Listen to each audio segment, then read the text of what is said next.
Imagine waking up to find your newborn baby blue and motionless beside you, not from illness, but from the killing cold that seeped through every crack in your Viking longhouse. This wasn't uncommon in medieval Scandinavia. Tonight we're exploring how Norse families faced the brutal reality that winter meant choosing who lived and who died, and the incredible survival techniques they developed to keep their bloodlines alive through the darkest, coldest months of the year. Hey, if you're enjoying these stories, I'd really appreciate a like or subscribe. I'm always curious where you're all listening from, so drop a comment with your location and what time it is there. It always blows my mind how people are falling asleep to this all over the world. Alright, find that cozy spot, take a nice slow breath, and just let your body sink into whatever you're lying on. We're heading back to 9th century Scandinavia, and trust me, you're going to be real grateful for that warm bed by the time we're done. Congratulations! You've just woken up in Norway, sometime around 950 AD. It's December, though you don't think of time the same way we do. For you, it's simply the heart of the death season, when the sun barely shows its face above the horizon for a few precious hours each day, and the cold becomes a living thing that wants to steal the warmth from your bones. Your eyes open in near-complete darkness. The only light comes from the dying embers of the central hearth, casting dancing shadows on the curved wooden walls of your longhouse. The air is so cold that your first breath sends a sharp pain through your lungs, and you can see your own breath forming small clouds in the frigid air.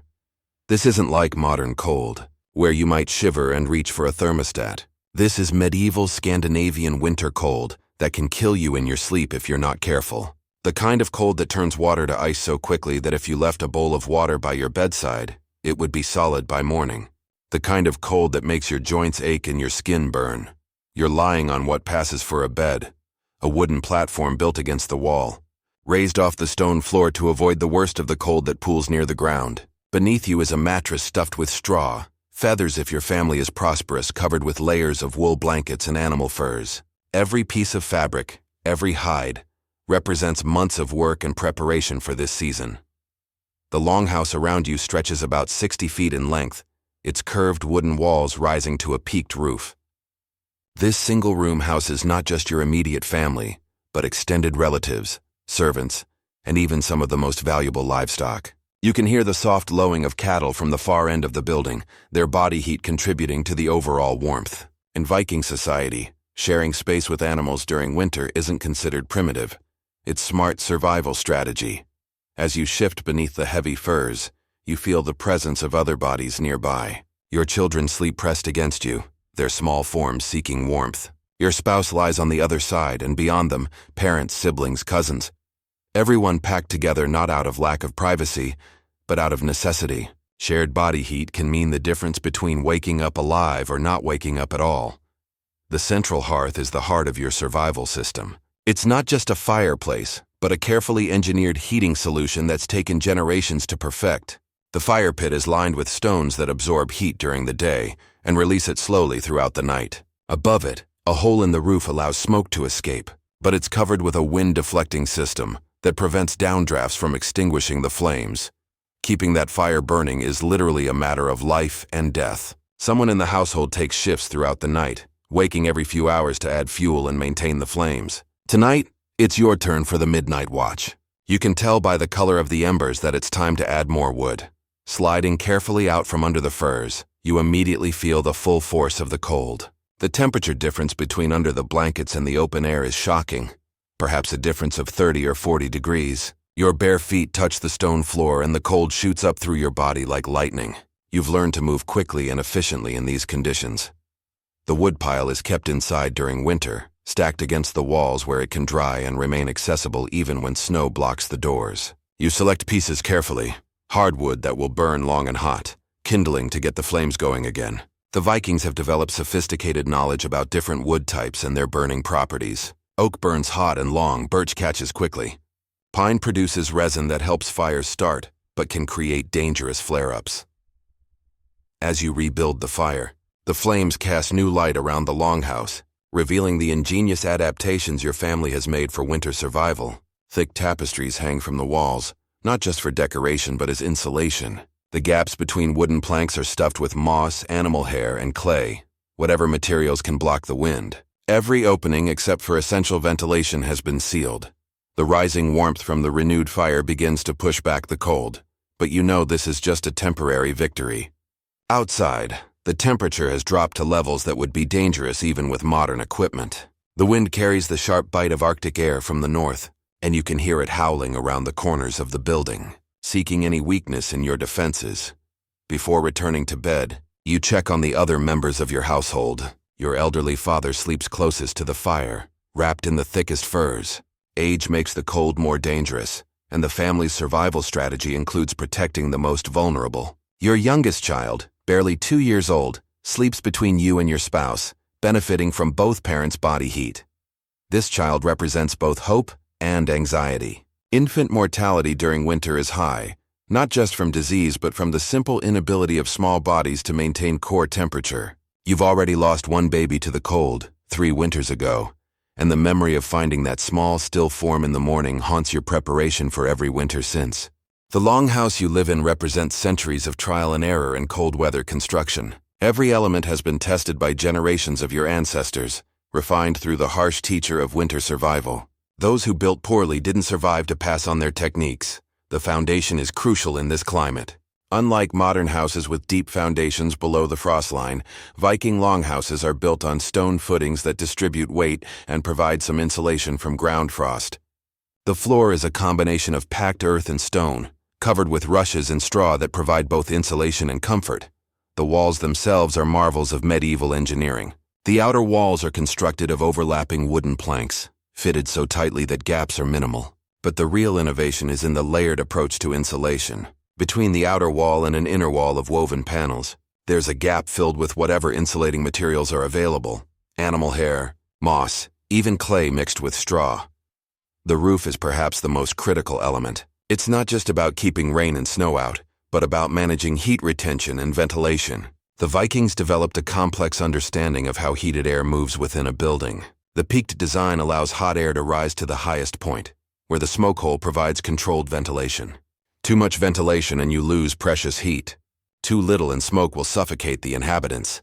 The smoke hole itself is an engineering masterpiece. It's not just an opening in the roof, but a carefully designed system that includes wind-deflecting panels that can be adjusted based on weather conditions. During the worst storms, these panels can be partially closed to prevent wind from blowing directly down into the living space, while still allowing enough ventilation to prevent smoke buildup. Windows, as we understand them, don't exist. Glass is too expensive and provides no insulation value. Instead, Vikings use translucent animal membranes, usually from sheep or cattle, stretched across small openings. These provide minimal light while maintaining some barrier against the cold. During the worst weather, even these are covered with wooden shutters or thick fabric. But perhaps the most ingenious aspect of longhouse design is the integration of livestock space. The far end of the building houses cattle, horses, and other valuable animals. This isn't just about convenience, it's calculated heat management. A large cow produces as much heat as a small fireplace, and 10 cattle can significantly warm a building. The animal's breath and body heat contribute to the overall temperature, while their presence also provides a source of fresh dairy, even during winter. The sleeping arrangements you woke up in aren't accidental either.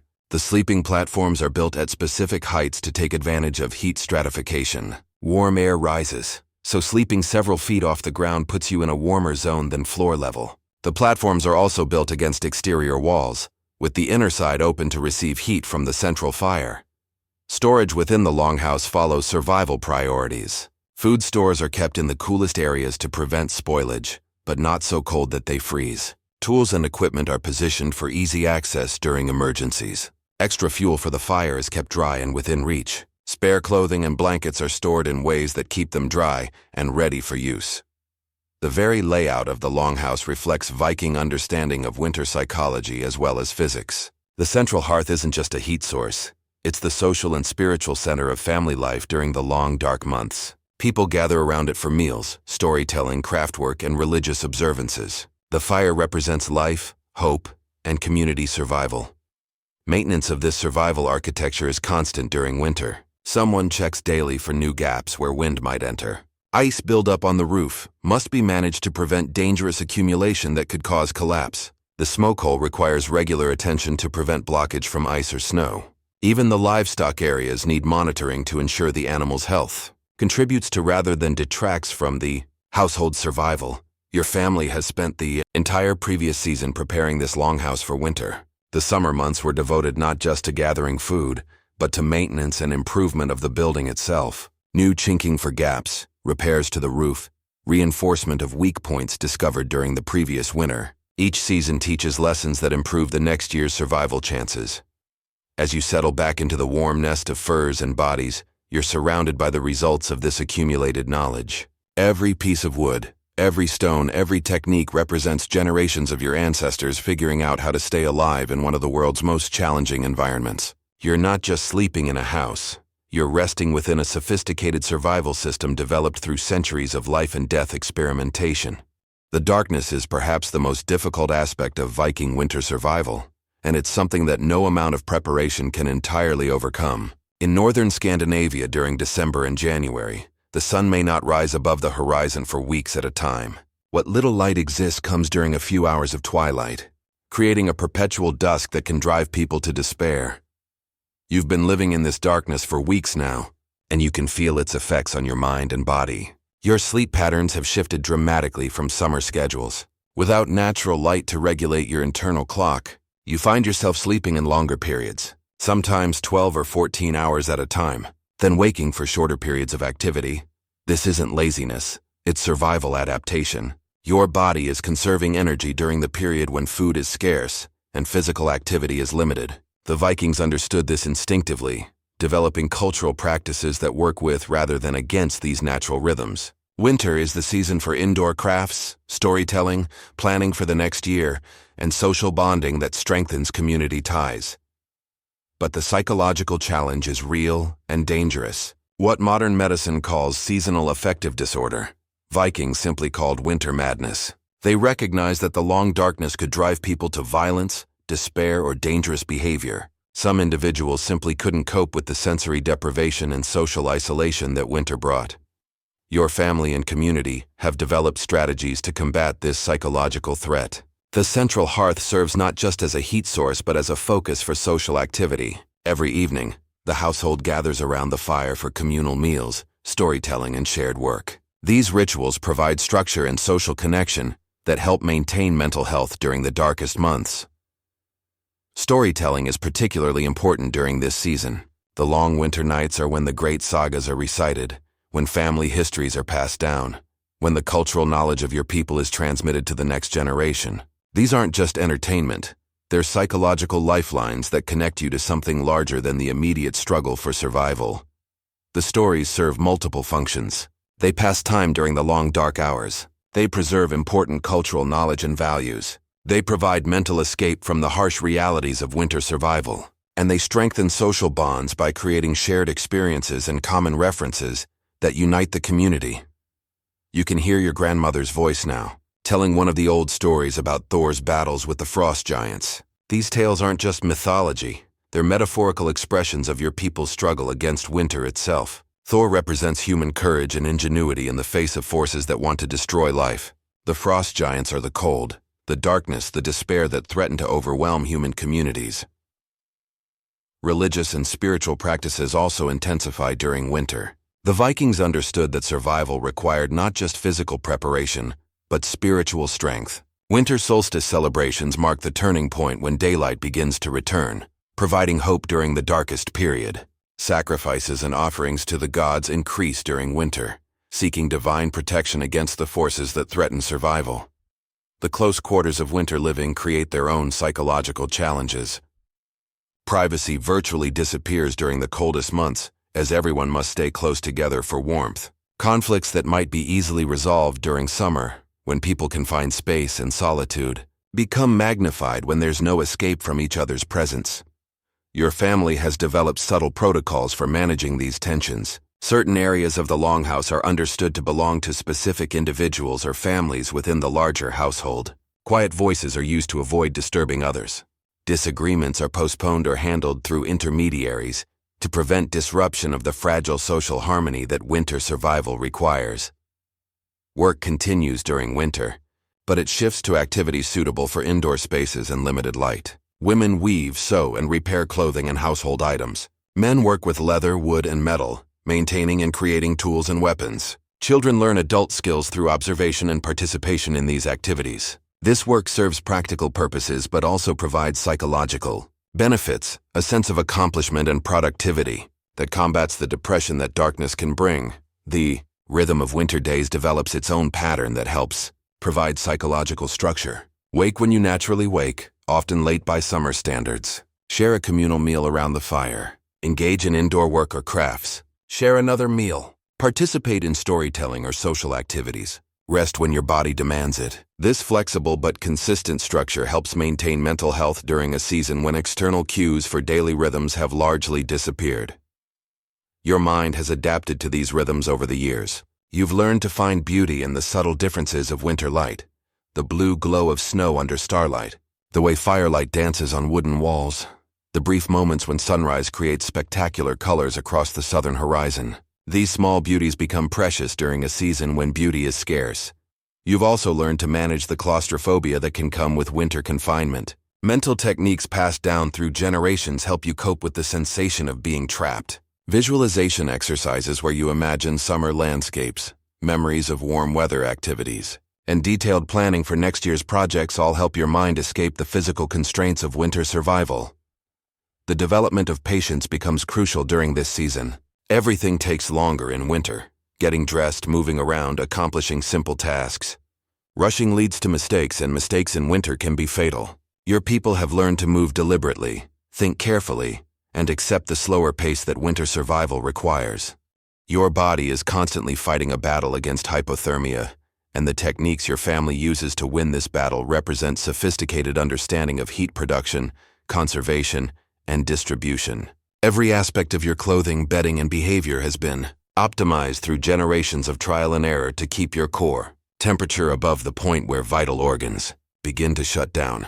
The layering system you wear is remarkably similar to modern cold weather gear, but made entirely from materials your family has produced or traded for. Against your skin, you wear a linen undergarment that wicks moisture away from your body. Wet clothing in winter can kill you, so managing perspiration and moisture is crucial for survival.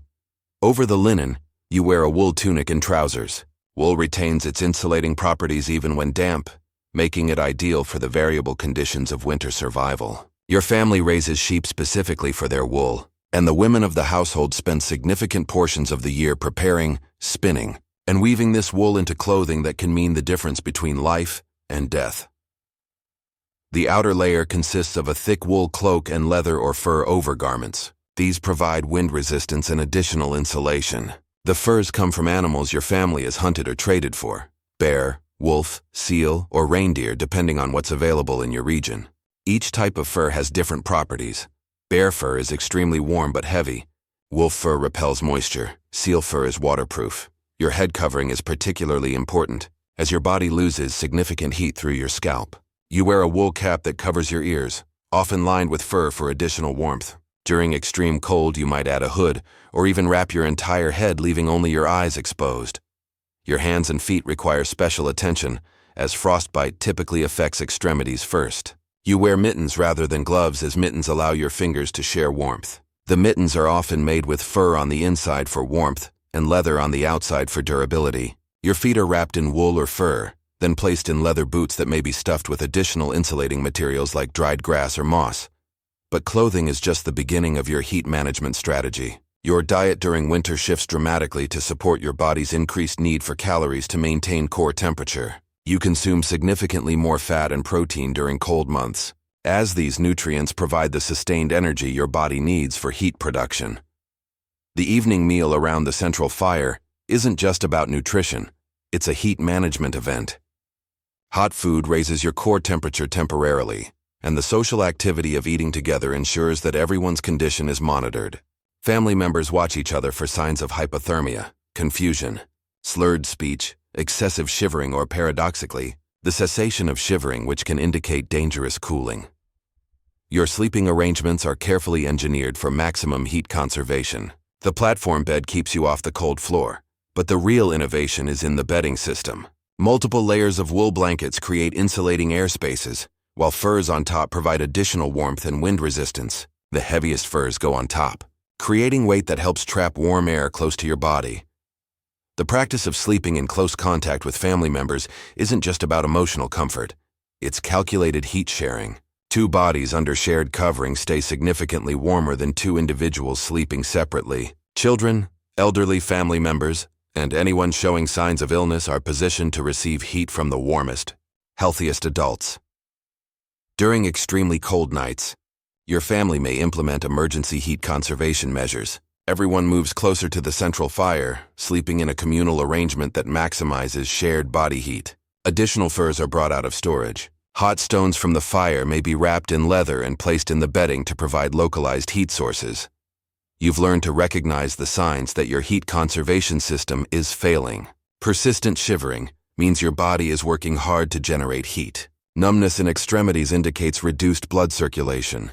Changes in mental clarity can signal that cold is beginning to affect brain function. When these signs appear, immediate action is required to prevent hypothermia from progressing to dangerous levels. Breathing techniques also play a role in heat management. You've learned to breathe through your nose when possible, as this warms and humidifies the air before it reaches your lungs. Rapid breathing through the mouth can cool your core temperature quickly. Deep, controlled breathing helps maintain circulation to extremities. Physical activity is carefully managed during extreme cold. Light exercise helps generate heat and maintain circulation, but overexertion can lead to sweating, which then freezes and creates dangerous cooling. Your people have developed specific exercises that can be performed in small spaces to generate heat without overheating. The placement and management of the central fire requires sophisticated understanding of heat distribution. The fire isn't built for maximum flame, but for consistent, even heat output. Certain arrangements of fuel and airflow create radiant heat that warms people and objects around the fire. Reflective surfaces, polished metal, or even snow walls outside can be used to direct heat more efficiently. Your family monitors each other constantly for signs of cold injury. Frostbite can occur quickly and without pain, so regular checks of exposed skin become routine. Treatment for minor cold injuries involves gradual rewarming, never sudden heat that can cause tissue damage. Severe cases require immediate attention and may result in permanent disability or death. The knowledge of heat management extends to food preparation and storage. Warm drinks become crucial for internal heating. Hot broths not only provide calories, but directly warm the core. Food storage must balance keeping items from freezing while preventing spoilage in warmer areas near the fire. Even waste management becomes a heat conservation issue. The longhouse includes designated areas for bodily functions that minimize heat loss while maintaining sanitation. Quick, efficient movement for these necessities prevents dangerous cooling while ensuring that living spaces remain healthy. Your survival through the winter depends entirely on the food your family preserved during the previous harvest season. There are no stores to visit, no fresh supplies arriving until spring, and no backup plan if your stored food runs out. The preservation techniques and rationing strategies your family employs represent centuries of accumulated knowledge about nutrition and food science. The storage areas within and around your longhouse contain a carefully calculated variety of preserved foods. Your family began preparation for this winter immediately after the previous winter ended, working through spring, summer, and autumn to gather and preserve the calories that would sustain life during the months when nothing grows. Dried fish forms the backbone of your winter protein supply. During the summer fishing season, enormous quantities of cod, herring, and other fish were caught, cleaned, and hung on wooden racks to dry in the wind and sun. The dried fish becomes as hard as wood, but it will last through the winter without spoiling and provides essential protein and fat. When prepared for eating, it's soaked in water to rehydrate, then cooked into broths or stews. Smoked meats provide another crucial protein source. Beef, pork, mutton, and game animals were slaughtered in late autumn and preserved through smoking processes that remove moisture while adding preservative compounds from the wood smoke. The smokehouse, a separate building on your property, produced a constant stream of preserved meat during the autumn preparation season. Salted meat represents the highest quality preserved protein your family possesses. Salt obtained through trade or from coastal salt works is precious and expensive. Only the best cuts of meat receive salt preservation, creating supplies that provide both nutrition and morale during the hardest months. The salt draws moisture from the meat, creating an environment where harmful bacteria cannot survive. Your grain storage is perhaps the most critical element of winter survival. Barley, oats, and rye harvested during the summer were carefully dried and stored in large wooden barrels or leather sacks. These grains provide the carbohydrates that fuel your body's heat production during cold weather. Ground into flour, they become bread, porridge, and the base for many winter meals. Dairy products preserved in various forms provide essential fats and vitamins. Cheese aged in cool storage areas provides concentrated nutrition that keeps well through winter. Butter, salted and stored in wooden containers, adds crucial fat to winter meals. Some families also preserve dairy through fermentation, creating products that provide both nutrition and beneficial bacteria that support health during months of limited diet. Variety. Vegetables present special preservation challenges. In a climate where root cellars freeze, your family uses multiple preservation techniques: drying, fermentation, and storage in cool, but not freezing areas of the longhouse. Cabbage becomes sauerkraut through fermentation, providing vitamin C that prevents scurvy during winter months. Root vegetables like turnips and onions are stored in layers of sand or moss to prevent freezing while maintaining humidity. Preserved fruits provide essential vitamins and variety in the winter diet. Apples are dried or stored in cool areas where they may last several months. Berries are dried, made into preserves with honey, or fermented into alcoholic beverages that provide both nutrition and psychological comfort during dark months. The rationing system your family employs is based on generations of experience with winter nutrition requirements. Each family member receives portions calculated on their age, size, activity level, and contribution to household survival. Adults engaged in heavy work receive larger portions, while elderly members and small children receive amounts adjusted for their smaller size and lower activity levels. Meal preparation during winter focuses on maximizing nutrition while conserving fuel for cooking. Large pots of stew or porridge can feed the entire household while requiring relatively little fuel to cook. These meals combine preserved meats, grains, and vegetables into nutritionally complete dishes that provide sustained energy for maintaining body heat. The timing of meals follows survival logic rather than social convention. The largest meal may be consumed in late afternoon when people are most active and need energy for evening tasks. Smaller portions are eaten throughout the day to maintain blood sugar levels that support heat production. Hot drinks, tea made from preserved herbs, warm milk, or heated fermented beverages provide internal warming and psychological comfort. Water storage and management becomes crucial during winter months. Sources may freeze, making water collection difficult or impossible. Your family maintains large containers of water inside the longhouse where they won't freeze. Snow can be melted for water, but this requires fuel and provides less mineral content than fresh water sources. Food safety takes on critical importance when medical help is unavailable and food supplies are irreplaceable. Your family has developed sophisticated understanding of food spoilage and preservation.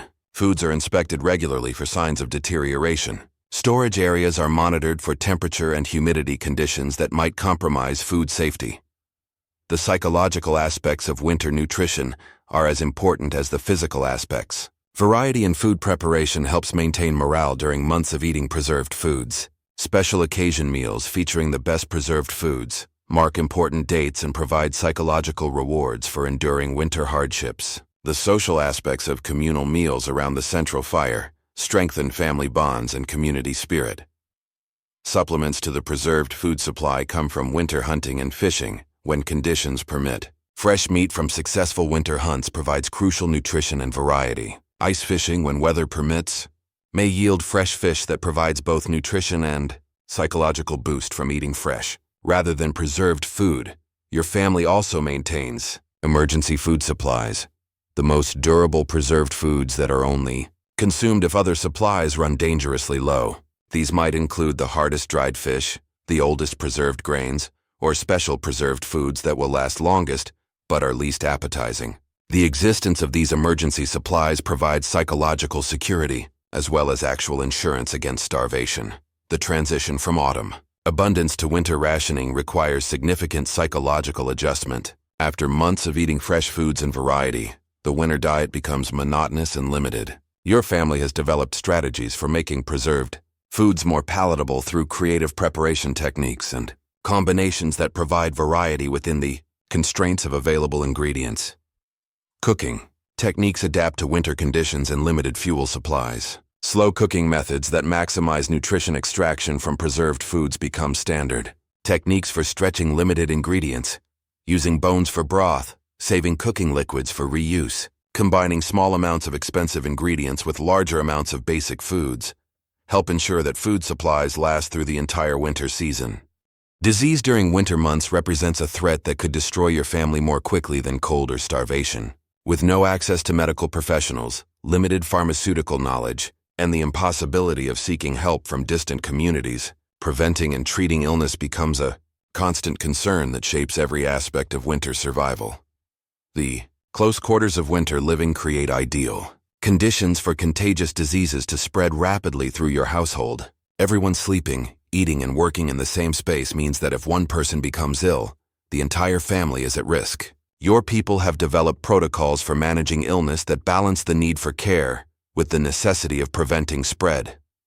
Respiratory illnesses pose the greatest threat during winter months. The combination of cold air, limited ventilation, and close contact makes colds, coughs, and lung infections common and dangerous.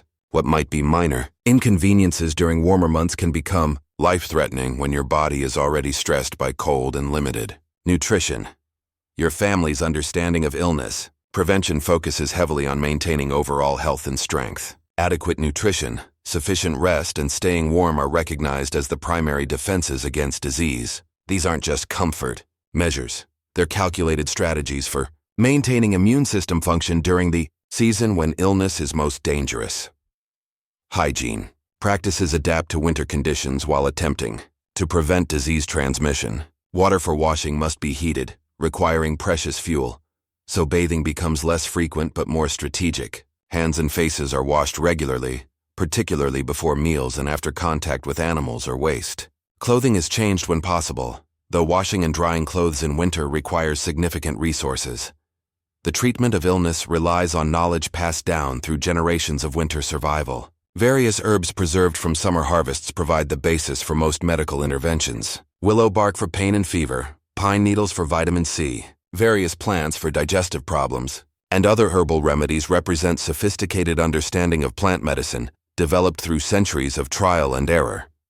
Fever management becomes particularly critical during winter months. High fevers can be dangerous when the body is already stressed by cold and limited nutrition. Your family uses techniques for managing body temperature during illness: cooling cloths for high fevers, additional warming for patients whose body temperature drops too low, careful monitoring of temperature changes that might indicate worsening condition. Isolation protocols for seriously ill family members attempt to balance care needs with disease prevention. Sick individuals may be moved to specific areas of the longhouse, with designated caregivers who limit their contact with healthy family members. These measures aren't always effective in the close quarters of winter living, but they represent attempts to control disease transmission.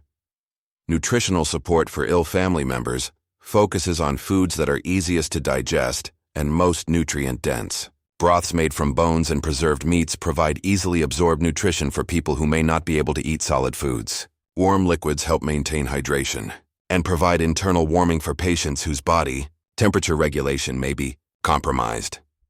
The psychological aspects of illness during winter create additional challenges. Being sick when you're already confined, cold, and eating limited foods can lead to depression and despair that complicates recovery. Your family has developed strategies for maintaining morale among sick family members: storytelling, music, special foods when available, and constant social support that helps patients maintain hope.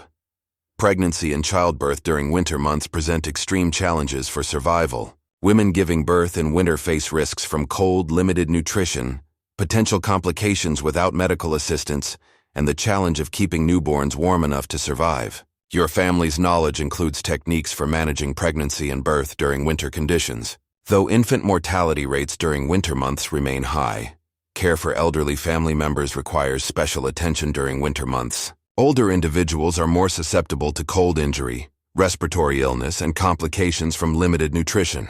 Your family's survival strategy includes protocols for ensuring that elderly members receive adequate care while not overwhelming the family's limited resources. Injury treatment becomes more critical during winter when healing is slower and complications more likely. Cuts and wounds that might heal easily during warmer months can become infected or fail to heal properly when the body is stressed by cold and limited nutrition. Your family maintains supplies of clean cloth for bandages, herbal preparations for wound treatment, and techniques for managing injuries until proper healing can occur. Mental illness and psychological distress represent serious threats during winter months. The combination of darkness, confinement, stress, and isolation can trigger severe depression, anxiety, or other mental health crises. Your family recognizes these conditions as real illnesses requiring treatment, not moral failings or signs of weakness. The death of family members during winter creates both emotional and practical crises. Bodies cannot be properly buried in frozen ground, requiring temporary preservation until spring burial becomes possible.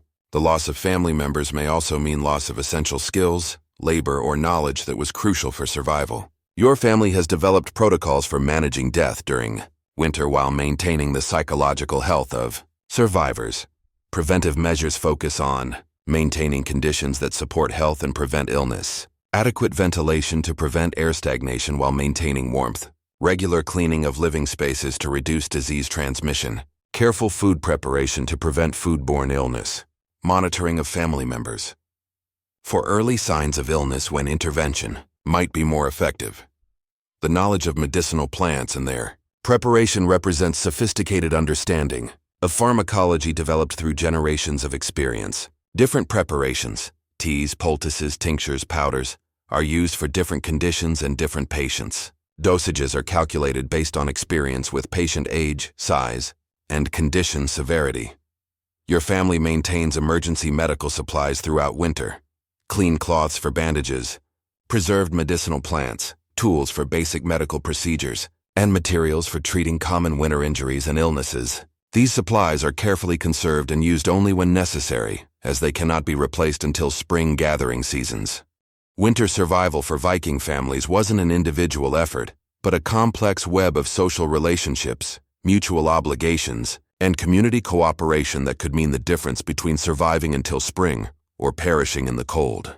The social structures your family participates in represent centuries of cultural evolution designed to maximize survival chances for the entire community. Your household itself is a carefully constructed survival unit that extends far beyond the nuclear family. The longhouse contains not just parents and children, but often grandparents, unmarried siblings, cousins, servants, and even unrelated individuals who provide essential skills or labor. Each person has specific roles and responsibilities that contribute to the household's winter survival. The extended family network creates redundancy and support, systems that individual families couldn't maintain alone. If one household experiences crisis, fire, serious illness, death of key members, or depletion of food supplies, related families provide assistance that can prevent complete disaster. These obligations are taken seriously because everyone understands that they might need similar help in the future.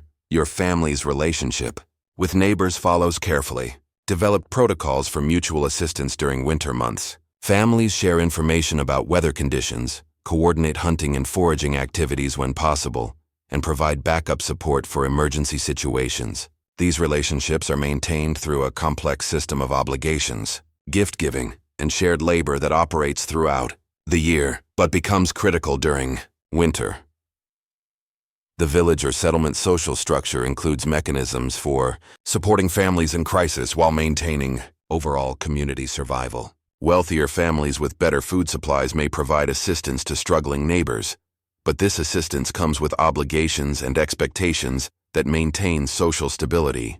The community cannot afford to lose families to starvation or cold, as population loss weakens everyone's survival chances. Traditional storytelling serves crucial social functions during winter confinement. The stories preserve cultural knowledge, provide entertainment during long dark nights, and reinforce social values that support community survival. The stories also provide indirect methods for teaching survival skills, resolving conflicts, and maintaining social cohesion when close quarters create tensions. Religious and spiritual practices during winter strengthen social bonds while providing psychological support for survival challenges. Communal religious observances bring families together, create shared experiences that transcend individual hardships, and provide hope during the darkest months. The winter solstice celebrations mark the turning point when daylight begins to return, offering tangible proof that winter will eventually end. Marriage and kinship relationships create networks of obligation and support that extend across multiple households and even different settlements. Your family's survival strategy includes maintaining these relationships through gift exchange, shared labor, and mutual assistance that operates year-round, but becomes essential during winter crises. Young adults may spend winters with relatives in different locations, spreading risk and creating connections that benefit entire extended families. The training and education of children during winter months focuses heavily on survival, skills and social knowledge that will help them contribute to family and community survival as they mature. Children learn by observation and participation in adult activities, developing the skills they'll need to survive their own winters. They also learn the social protocols, obligations, and relationships that make community survival possible. Gender roles during winter survival are specialized but complementary, with both men and women performing essential functions that cannot be easily replaced. Women typically manage food preparation, textile production, household organization, and child care. Men typically handle heavy labor, building maintenance, animal care, and outdoor activities when weather permits. Both roles are essential, and the loss of either gender's contribution can threaten household survival. Conflict resolution mechanisms become particularly important during winter months when close quarters and stress can create tensions that threaten group cohesion. Your family and community have developed protocols for managing disputes, mediating conflicts, and maintaining social harmony when everyone must work together for survival. These might include formal processes for hearing complaints, traditional methods for resolving disagreements, and social pressure that encourages cooperation over conflict.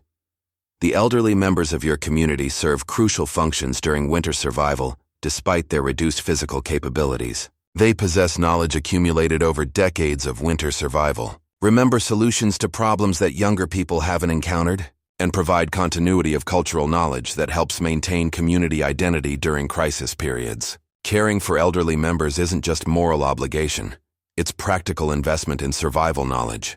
Trading relationships with other communities continue during winter months when possible, providing access to resources that individual families or communities might lack. These trading networks operate on credit and future obligation systems that allow families to obtain necessary supplies during winter with payment deferred until spring. Maintaining these relationships requires careful attention to reputation and reliability that extends across years of interaction. The social protocols around hospitality during winter months reflect the understanding that providing shelter and food to travelers might mean the difference between life and death. Your family and community maintain obligations to provide emergency assistance to travelers caught in winter weather, understanding that this hospitality might be needed by your own family members when they travel. These protocols create safety networks that extend across large geographic areas. Leadership during winter survival often shifts from normal social hierarchies to recognize individuals with specific survival expertise. The person with the best knowledge of weather patterns, food preservation, medical treatment, or building maintenance might assume leadership roles during winter, regardless of their status during other seasons. This flexibility allows communities to optimize their survival chances by utilizing all available expertise. Communication networks between communities provide early warning systems for severe weather, information about food availability or scarcity, news about disease outbreaks, and coordination of assistance efforts. These networks operate through travelers, traders, and formal messenger systems that continue operating even during winter months when travel is dangerous. Information sharing can mean the difference between preparation and catastrophe. The social rituals around food sharing during winter months reinforce community bonds while ensuring that available nutrition is distributed in ways that maximize group survival. Communal meals, gift-giving of special foods, and sharing of scarce resources follow traditional protocols that balance individual needs with community survival requirements. These rituals also provide opportunities for monitoring the health and welfare of all community members.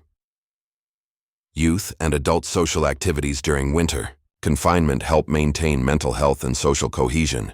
When normal social interactions are limited, games, contests, musical performances, and other social activities provide outlets for energy and creativity while strengthening relationships that support survival cooperation. These activities also serve as training for social skills that will be essential for adult survival responsibilities. Despite all preparations, knowledge, and social support systems, Viking families regularly faced winter crises that tested their survival capabilities to the limit. The winter you're experiencing now has already presented several challenges that required your family to adapt their survival strategies and draw upon emergency resources and knowledge. 3 weeks ago, a section of the longhouse roof collapsed under heavy snow, creating a dangerous breach in your carefully maintained thermal envelope. The collapse happened during a blizzard, making immediate repair impossible and forcing your family to implement emergency heat conservation measures while working to prevent further structural damage. The immediate response to the roof collapse demonstrated the survival knowledge your family has accumulated over generations. Everyone moved away from the damaged area, but not so far as to abandon the central heating system entirely. Emergency barriers were constructed using available materials, extra furs, wooden planks, and packed snow to create a temporary seal that prevented most wind and precipitation from entering the living space. Repair work began as soon as weather conditions allowed, but winter construction presents enormous challenges. The damaged roof beams had to be replaced, requiring cutting and shaping new timbers with tools that become brittle in extreme cold. Your hands, even protected by mittens, became numb quickly, forcing frequent warming breaks that slowed the work. The new roof covering had to be secured in conditions where mistakes could be fatal. The roof repair consumed emergency supplies that your family had hoped to save for worse crises. Extra rope, preserved leather for waterproofing, and additional wooden materials all went into the repair effort. More critically, the repair work required calories and energy from family members who were already operating on reduced winter rations. The physical demands of construction work in extreme cold forced temporary increases in food consumption that depleted supplies more rapidly. Last month, your youngest child developed a fever and cough that progressed into serious respiratory illness. In summer conditions, such illness might be manageable, but winter complications made the child's survival uncertain for several weeks. The combination of cold stress, limited nutrition, and the close quarters that made avoiding contagion impossible created a crisis that threatened not just the sick child, but potentially the entire family. Treatment of the child's illness required resources and knowledge that stretched your family's capabilities. Medicinal herbs had to be prepared into teas and poultices, consuming supplies that might be needed for other emergencies. Extra fuel was burned to maintain higher temperatures in the child's sleeping area. Special foods, the most nutritious broths, preserved fruits with vitamin content, and easily digestible preparations were diverted from general family supplies to support the sick child's recovery. The psychological stress of caring for a seriously ill child during winter affected the entire family's survival capabilities. Sleep patterns were disrupted as adults took turns monitoring the child through critical nights. The emotional energy required for constant care reduced everyone's capacity for other survival tasks. The fear that the child might die, combined with worry about disease transmission to other family members, created anxiety that affected decision-making and daily functioning. Recovery required weeks of intensive care and resource consumption, but the child survived. However, the illness and recovery period depleted medical supplies, food reserves, and emotional energy that your family had planned to conserve for the remainder of winter. The successful treatment also revealed gaps in your family's medical knowledge that need to be addressed before next winter's preparation begins. 2 months ago, a house fire in a neighboring family created a community crisis that required mutual assistance despite limited resources. The fire, started by an overturned oil lamp during a winter storm, destroyed most of the family's shelter, clothing, food supplies, and survival equipment. Without immediate assistance, the family faced certain death from exposure and starvation. Your family and community responded with emergency assistance that demonstrated both the strength and strain of winter mutual aid systems. The fire victims were temporarily housed in multiple families' longhouses, creating overcrowding that strained heat, food, and space resources for everyone involved. Clothing and blankets were shared, reducing everyone's reserves of these critical items. Food supplies were redistributed to prevent the fire victims from starving, but this sharing reduced rations for all families involved. The community cooperation required to manage this crisis included shared labor for constructing emergency shelter, coordinated hunting efforts to replace lost food supplies, and careful planning to ensure that helping the fire victims didn't create additional families in crisis. The resolution required weeks of intensive cooperation and resource sharing that tested the social bonds and mutual aid systems that support community survival. This experience revealed both the Strengths and limitations of Viking winter survival systems. The community was able to prevent the complete disaster that would have resulted from abandoning the fire victims, but the assistance came at costs that affected everyone's survival margins. The crisis also demonstrated the importance of maintaining survival knowledge and resources at community level, not just individual family level. A month later, severe weather conditions prevented your family from accessing critical water sources for over a week. The spring your family normally uses for fresh water froze completely, and alternative water sources were either inaccessible due to snow or also frozen. The family was forced to rely entirely on melting snow for water, a process that requires significant fuel and produces water with different mineral content than your usual sources. The water crisis forced changes in food preparation, personal hygiene, and household management that affected overall health and survival capabilities. Cooking required more fuel to melt snow for water, reducing the fuel available for heating. Food preparation became more difficult and time-consuming, affecting nutrition and meal planning. Personal hygiene suffered as water for washing became more precious and limited. Emergency water conservation measures included reusing cooking water for multiple purposes, reducing water used for cleaning and washing, and carefully rationing drinking water to ensure adequate hydration for all family members. These measures required constant attention and planning that added to the mental load of winter survival. Resolution of the water crisis required dangerous travel during severe weather to access distant water sources and transport water back to the longhouse in containers that were at risk of freezing during transport. The effort required multiple family members working together in conditions that put everyone at risk of cold injury or getting lost in winter weather conditions.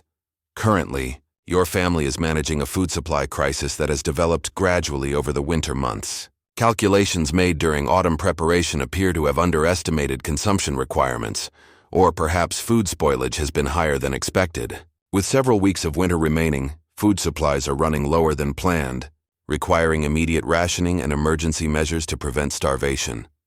The food crisis requires careful assessment of remaining supplies, calculation of minimum nutrition requirements for family survival, and identification of alternative food sources that might supplement stored supplies. This might include increased hunting efforts despite dangerous winter conditions, trading with other families who might have surplus supplies, or accessing emergency food reserves that were intended for absolute worst-case scenarios.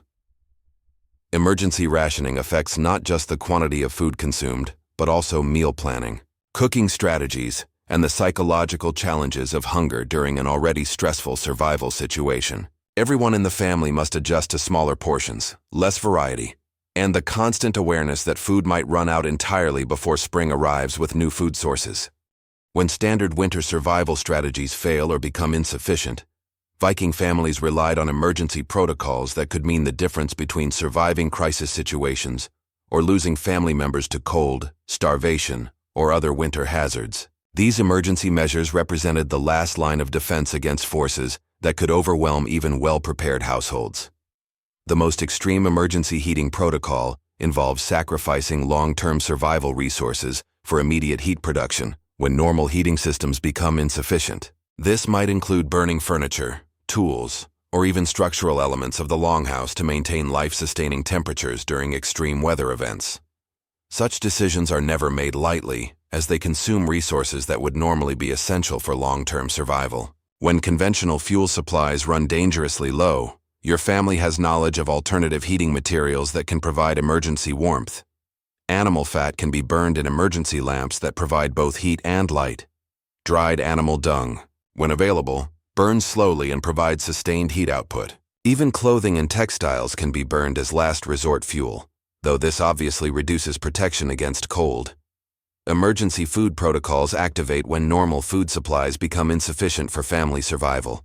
These measures include accessing emergency food caches that were hidden or stored specifically for crisis situations, consuming foods that would normally be saved for other purposes, and implementing starvation rations that provide minimum nutrition necessary to sustain life until additional food sources become available. The emergency hunting and foraging protocols involve taking risks that would normally be considered too dangerous during winter conditions. This might include hunting in severe weather, traveling to distant hunting areas despite dangerous conditions, or attempting to access food sources that require significant risk exposure. These activities are only undertaken when the alternative is certain starvation.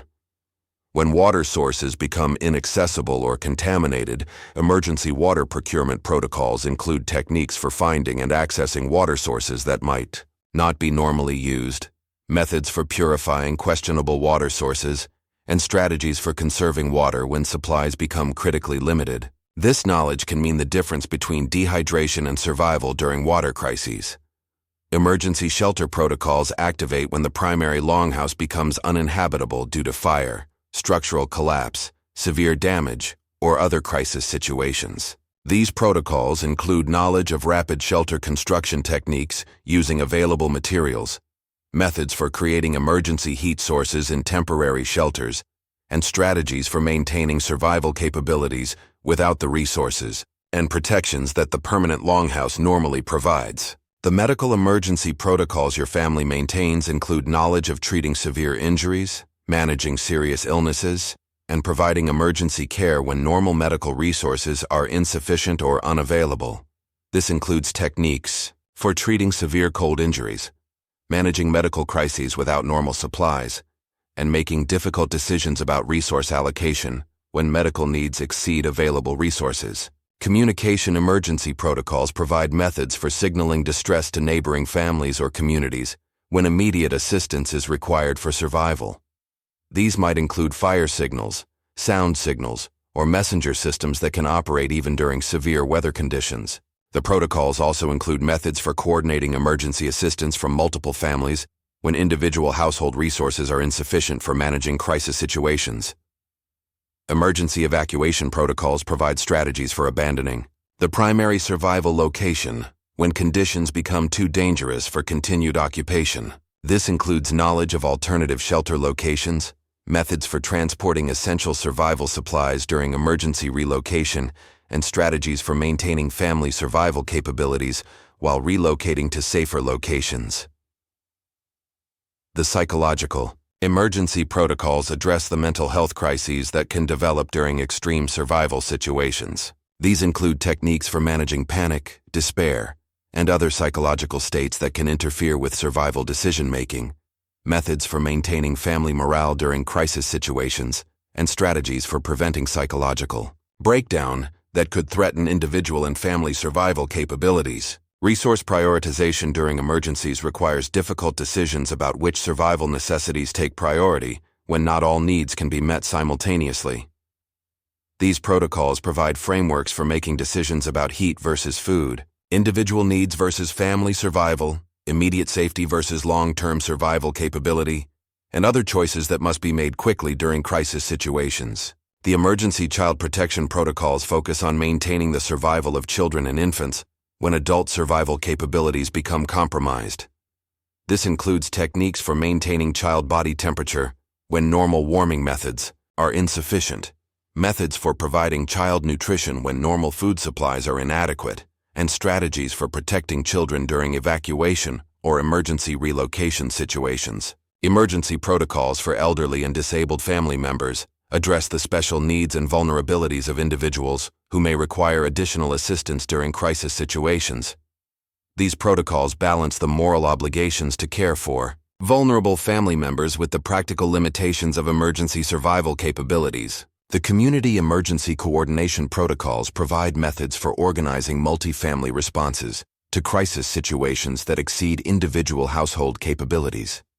These include systems for coordinating shared resources during emergencies, methods for organizing collective survival efforts, and strategies for maintaining community cooperation when crisis situations create competition for limited resources. Emergency tool and equipment protocols address the loss or failure of essential survival tools during crisis situations. This includes knowledge of creating emergency tools from available materials, methods for repairing critical equipment using improvised techniques, and strategies for maintaining essential survival capabilities when normal tools and equipment become unavailable. The fire emergency protocols address both the prevention and management of fires that threaten survival shelters and resources. This includes techniques for preventing fires during emergency heating situations, methods for fighting fires with limited water and equipment, and strategies for managing the aftermath of fires that destroy essential survival resources. Emergency weather protocols provide strategies for surviving extreme weather events that exceed normal winter survival capabilities. This includes knowledge of predicting severe weather changes, techniques for protecting shelter and resources during extreme weather, and methods for maintaining survival capabilities during extended periods of severe conditions. As the winter nights gradually begin to shorten and the first subtle signs of approaching spring become apparent, your family's survival through another deadly season represents not just personal achievement but participation in an ancient chain of knowledge and adaptation that stretches back through countless generations of your ancestors. The survival techniques your family has employed during this winter represent the accumulated wisdom of hundreds of previous winters, thousands of previous families, and centuries of trial and error in one of the world's most challenging environments. Every technique, every protocol, every piece of equipment has been tested by the ultimate judge, survival or death in conditions that show no mercy for mistakes or inadequate preparation. Your ancestors who developed these survival systems faced challenges that modern people can barely imagine. They had no backup systems, no emergency services to call, no supply chains to provide replacement resources when their preparations failed. Their survival knowledge had to be complete, accurate, and reliable because second chances often didn't exist in medieval Scandinavian winters. The psychological resilience your family has developed during this winter connects you to ancient human capabilities that modern comfort has largely obscured. The ability to endure months of cold, darkness, limited food, and social confinement while maintaining hope, cooperation, and effective decision-making represents fundamental human adaptive capabilities that were essential for species survival. The social cooperation that has sustained your household and community through winter challenges demonstrates sophisticated understanding of group dynamics, resource management, and conflict resolution that developed through generations of life and death social cooperation. These social technologies are as important as any physical survival technique because humans cannot survive extreme conditions as isolated individuals. The Zychi knowledge systems your family employs for weather prediction, resource management, medical treatment, and crisis response represent scientific understanding developed through direct observation and experimentation over centuries. This knowledge was earned through the lives and deaths of countless ancestors who tested what worked and what failed in actual survival situations.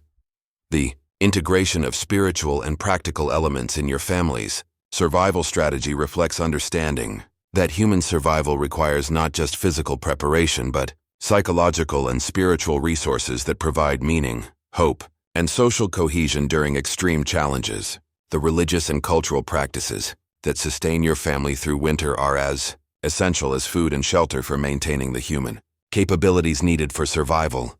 The seasonal rhythms that structure your family's annual cycle demonstrate sophisticated understanding of natural systems and human adaptation to environmental challenges. The preparation that begins immediately after one winter ends, continues through spring, summer, and autumn, and culminates in winter survival represents complete integration of human activity with natural cycles.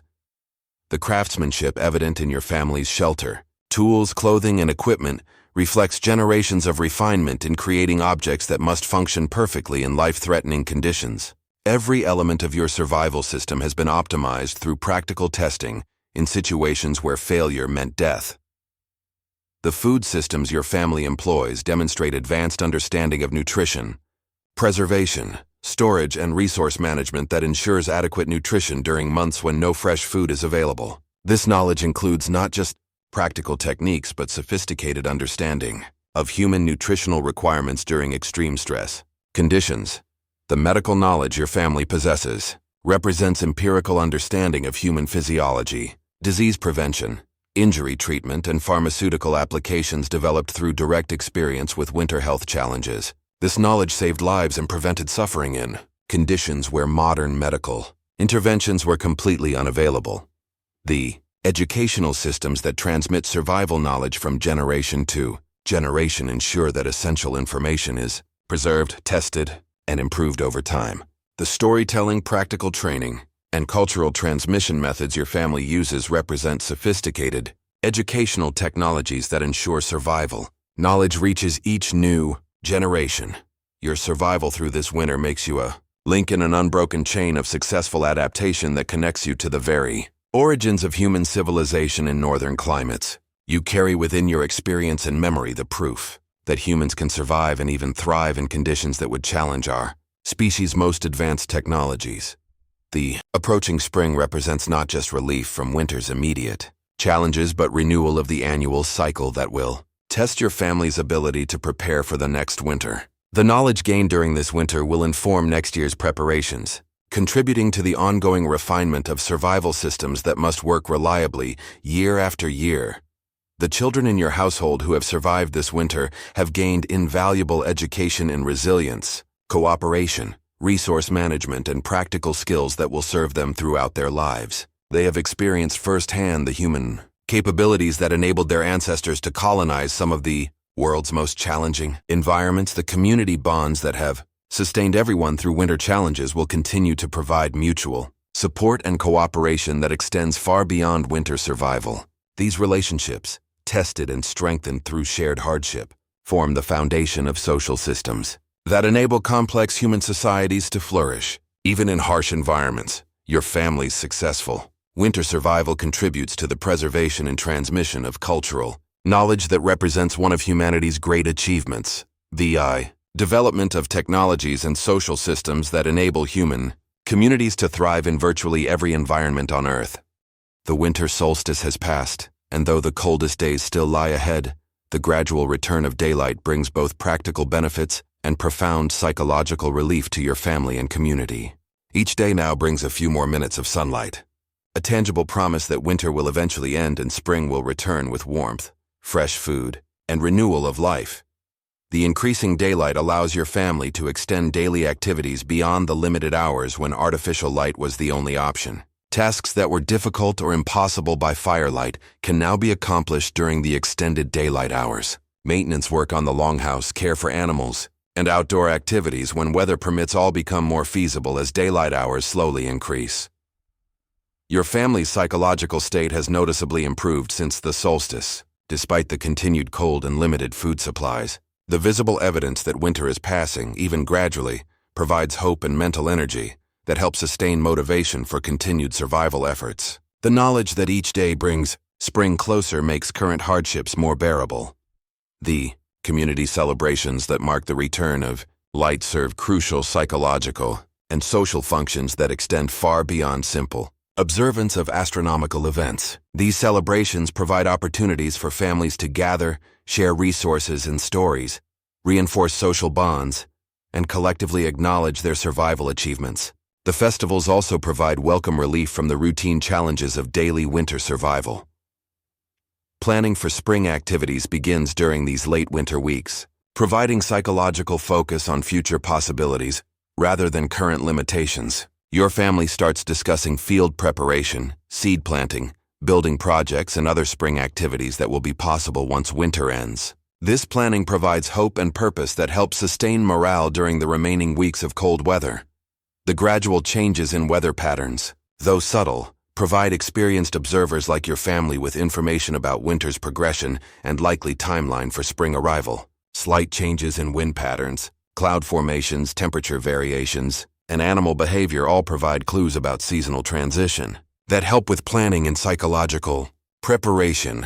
Inventory assessment of remaining winter supplies becomes more precise as your family calculates whether current resources will be sufficient to last until spring food sources become available. This assessment involves careful evaluation of remaining food stores, fuel supplies, medical resources, and other necessities to determine whether emergency measures might be needed during the final weeks of winter.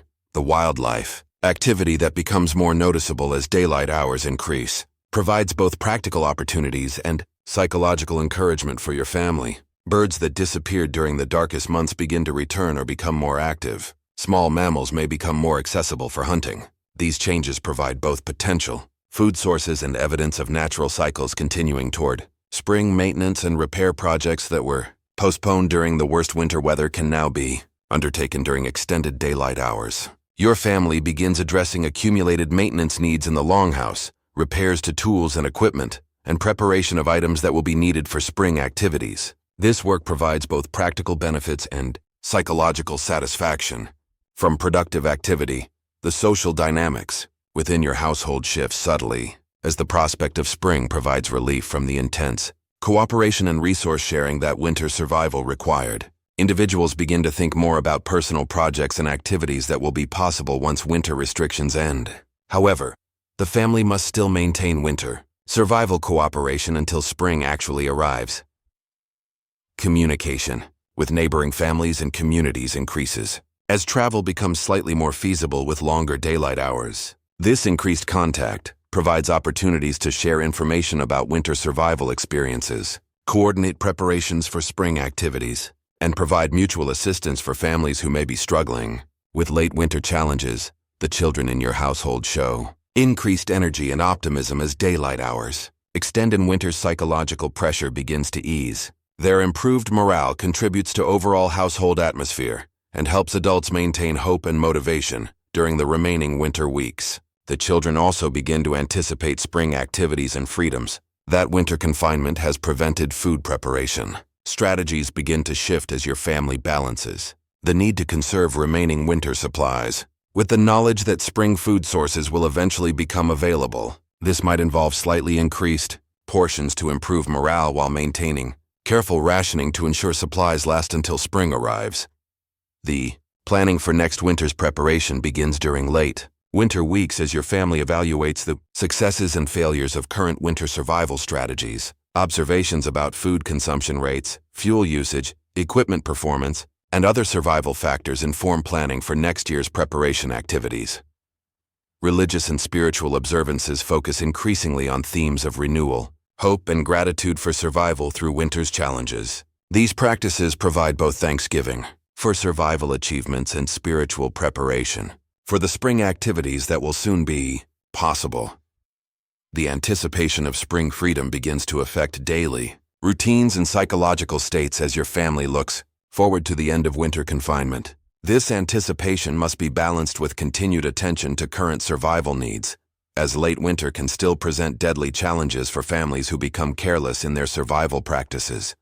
As your family approaches the end of another successful winter survival, the accumulated experience of months spent on the edge of life and death has provided profound lessons about human capability, community cooperation, and the fundamental requirements for sustaining life in extreme conditions. These lessons extend far beyond mere survival techniques to encompass insights about human nature, social organization, and the relationship between humans and their environment.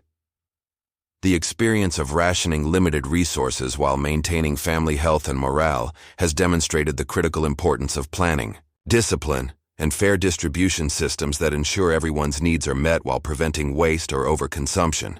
Your family has learned to find satisfaction and security in having enough, rather than seeking abundance, a lesson that provides psychological peace and practical benefits that extend beyond winter survival.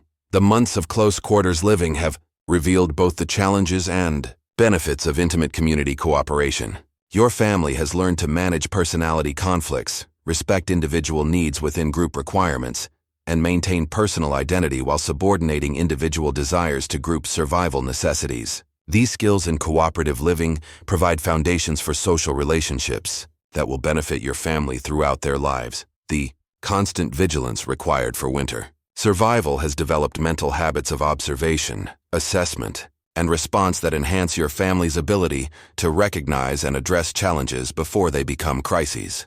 This heightened awareness and proactive, problem-solving capability represents valuable life skills that apply to many situations beyond winter survival. The experience of limited resources has fostered creativity and innovation in finding solutions to survival challenges using available materials and knowledge. Your family has learned to see potential in materials and techniques that might otherwise be overlooked, developing mental flexibility and practical problem-solving skills that will serve them in many future situations. The psychological challenges of winter have strengthened your family's emotional resilience and ability to maintain hope and cooperation during difficult circumstances. The experience of enduring months of hardship while maintaining family bonds and individual psychological health provides confidence and emotional resources that will benefit your family in facing other life challenges. The medical challenges encountered during winter have expanded your family's knowledge of health maintenance, illness prevention, and treatment of injuries and diseases using available resources. This practical medical knowledge, tested under real conditions, provides valuable healthcare capabilities that will benefit your family's health and survival. In many future situations, the social cooperation required for community winter survival has strengthened relationships with neighbors and extended family while demonstrating the practical benefits of mutual aid and shared resources.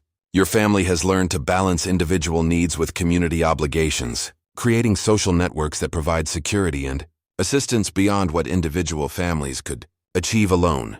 The integration of practical and spiritual elements in winter survival has demonstrated the importance of meaning, hope, and cultural identity in maintaining psychological health during extreme challenges. Your family has experienced firsthand how spiritual practices and cultural traditions provide essential psychological resources that complement practical survival techniques. The seasonal rhythms of preparation, survival, and recovery have provided deep understanding of natural cycles and the human relationship with environmental challenges. Your family has learned to work with natural systems rather than against them, developing adaptive strategies that utilize environmental resources while respecting environmental limits and dangers. The experience of living with uncertainty and potential danger has developed your family's ability to function effectively, despite incomplete information and unpredictable conditions. This comfort with uncertainty and ability to make sound decisions based on limited information represents valuable life skills that apply to many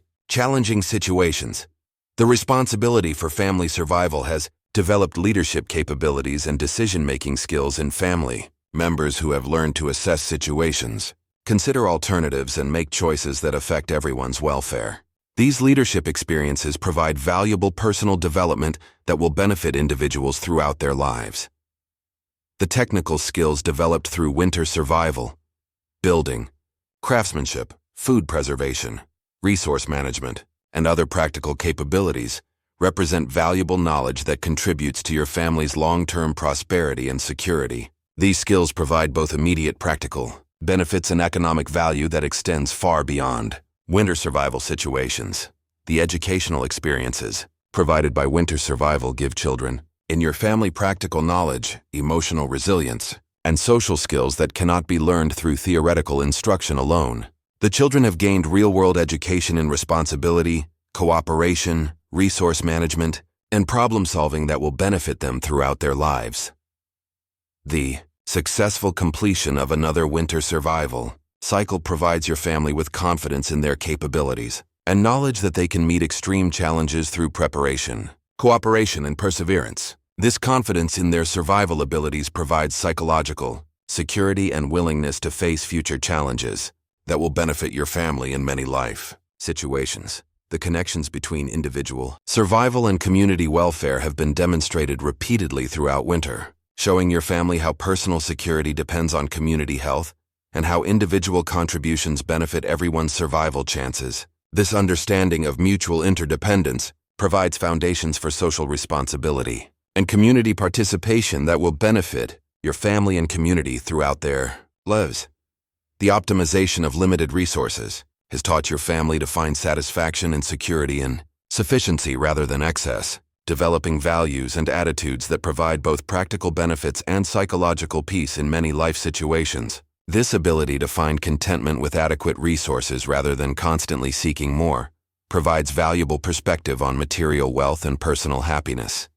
Even as winter begins its slow retreat and spring approaches with promises of warmth and renewed abundance, your family's survival thinking has already turned to preparation for the next winter cycle. The experience of the current winter has provided valuable lessons that will inform next year's preparation, and the successful completion of winter survival requires immediate attention to spring activities that will determine next winter's survival prospects.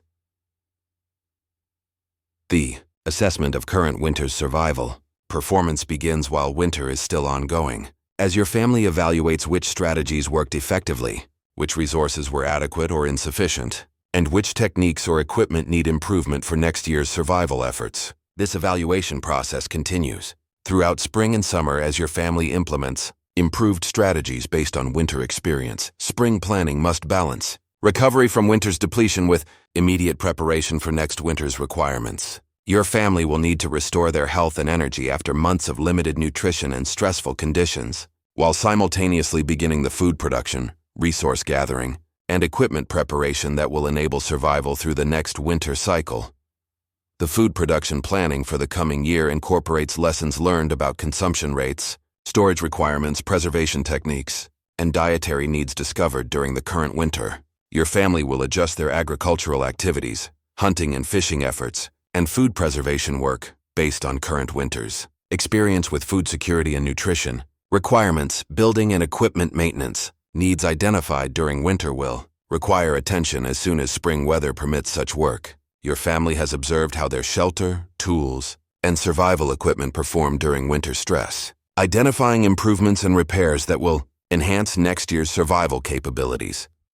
The social relationships and community cooperation that proved essential during winter survival will be maintained and strengthened. During spring and summer activities, your family will continue participating in mutual aid networks, resource-sharing arrangements, and community cooperation that provide security and assistance during winter emergencies. Skill development and knowledge improvement continues year-round as your family works to enhance their survival capabilities based on experience gained during winter challenges. This might include improving craftsmanship techniques, expanding medical knowledge, developing better food preservation methods, or learning new techniques for weather prediction and resource management. The children's education in survival skills continues during spring and summer activities as they participate in food production, building projects, equipment preparation, and other activities that develop the knowledge and capabilities they will need for their own adult survival responsibilities. Resource gathering for next winter begins immediately when spring conditions permit, as your family collects materials for fuel, construction, tool making, food preservation, and other survival necessities. The timing and efficiency of spring resource gathering significantly affects next winter's survival. Security, the health restoration and medical preparation for next winter includes efforts to restore physical condition after winter's stresses while gathering and preparing medical supplies that proved important during winter health challenges. Your family will work to improve their physical condition and medical resources based on winter experience. Storage and preservation system improvements based on current winter's experience will be implemented during spring and summer preparation activities. Your family will modify their food storage techniques, fuel storage methods, equipment storage systems, and other preservation capabilities to address problems identified during winter.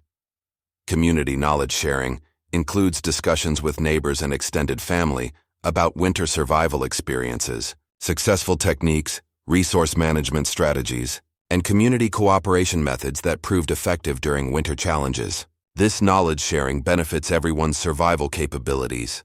Economic and trading activities during spring and summer include efforts to acquire resources, tools, and supplies that winter experience showed to be necessary for survival security. Your family will engage in trade, labor exchange, and other economic activities to obtain materials that will improve next winter's survival prospects.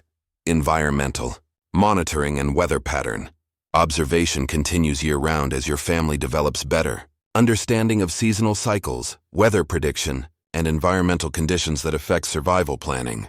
This ongoing observation improves your family's ability to predict and prepare for winter challenges. Innovation and experimentation with survival techniques continues during spring and summer as your family tests improvements to their survival systems based on winter experience. This might include experimenting with new building techniques, food preservation methods, equipment designs, or resource management strategies. The psychological preparation for next winter includes activities and practices that develop emotional resilience, stress management capabilities, and social cooperation skills that proved essential during winter survival. Your family recognizes that mental and emotional preparation is as important as physical and material preparation. Risk assessment and contingency planning for next winter incorporates lessons learned about potential crisis situations, emergency response capabilities, and backup systems that proved important during winter challenges. Your family will develop improved emergency protocols and backup systems based on current winter's experience. Long-term survival strategy development includes thinking beyond the immediate next winter to consider multi-year patterns, resource management, skill development, and community relationships that affect long-term survival security. Your family recognizes that sustainable survival requires planning and preparation that extends beyond individual winter cycles. As you settle into your furs for what may be one of the last nights of this winter, your body heavy with the satisfaction of survival, and your mind already turning toward spring's possibilities, you embody an ancient human triumph that connects you to countless generations of your ancestors who faced these same challenges and prevailed. The darkness outside is no longer absolute. Each night now brings earlier stars and later sunrise, subtle but unmistakable evidence that the earth continues its ancient dance toward spring. The cold remains fierce. The wind still howls around the longhouse corners. But within these walls, your family has created a pocket of human warmth and determination that has successfully defied winter's attempt to claim your lives. Your breathing slows naturally as sleep approaches, each exhale carrying away a little more of the tension that has sustained you through months of vigilance. Your children sleep peacefully beside you, their survival through this winter representing not just personal victory but the continuation of bloodlines that stretch back through centuries of successful adaptation to this harsh but magnificent land. The fire in the central hearth burns low but steady, tended by your spouse who took tonight's watch. The gentle sound of burning wood, the soft breathing of your family, and the distant lowing of cattle create a symphony of survival that speaks to fundamental human capabilities that modern comfort has not diminished. In your drowsy state between wakefulness and sleep, you might reflect on the profound lessons this winter has taught about human nature, community cooperation, and the relationship between humans and their environment. You have learned that people are capable of extraordinary endurance, creativity, and mutual support when survival demands it. You have experienced how material sufficiency, rather than abundance, can provide deep satisfaction and security. The survival systems your family has employed represent thousands of years of accumulated human wisdom about living successfully in challenging environments. Every technique, every tool, every social protocol has been tested by the ultimate judge. Life or death in conditions that show no mercy for inadequate preparation or poor decisions. Your successful winter connects you to an unbroken chain of human adaptation that enabled your species to colonize virtually every environment on Earth. The same fundamental capabilities that allowed your ancestors to survive Scandinavian winters also enabled humans to thrive in deserts, mountains, Arctic regions, and every other challenging environment where human communities have established themselves. The knowledge you carry represents not just personal survival skills but cultural treasures that took generations to develop and refine. This knowledge includes not only practical techniques but sophisticated understanding of human psychology, social cooperation, resource management, and adaptation to environmental challenges that remain relevant even in modern technological societies. Your children, having survived this winter, carry forward genetic, cultural, and experiential heritage that connects them to the most successful survival lineages in human history. They have gained first-hand understanding of human capabilities and limitations that will serve them throughout their lives, regardless of what challenges their futures may bring. The community bonds, forged and strengthened during winter survival, create social networks that extend far beyond individual families to encompass entire regions of mutual aid and cooperation.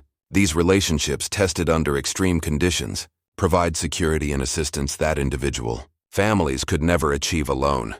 The seasonal cycle that your family has successfully completed represents fundamental human adaptation to natural rhythms that modern life often obscures. Your family has lived in harmony with environmental cycles, working with natural systems rather than attempting to dominate or control them, developing sustainable relationships with the environment that could continue indefinitely. As sleep finally claims you on this late winter night, your consciousness carries forward the deep satisfaction of survival achieved through preparation, cooperation, and perseverance. You have met one of nature's greatest challenges and prevailed, not through conquest but through adaptation, wisdom, and mutual support. Your family's survival through this winter contributes to the preservation of knowledge, culture, and genetic heritage that represents thousands of years of successful human adaptation. You are part of an ongoing story of human resilience and creativity that continues to unfold with each generation that learns to meet life's challenges with courage, intelligence, and cooperation.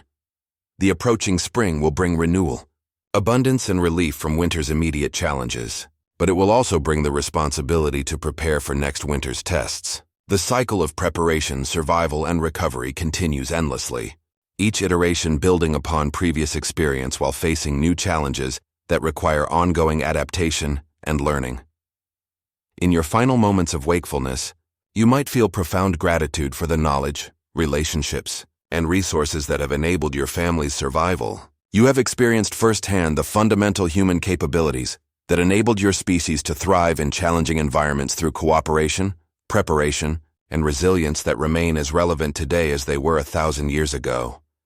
Your breathing deepens and slows as sleep carries you into dreams that may be filled with visions of spring warmth, summer abundance, and the endless cycle of seasons that have shaped human civilization since your ancestors first learned to survive in northern climates. The winter is nearly over, spring approaches with certainty, and your family has once again proven that humans can not only survive but thrive in some of Earth's most challenging environments.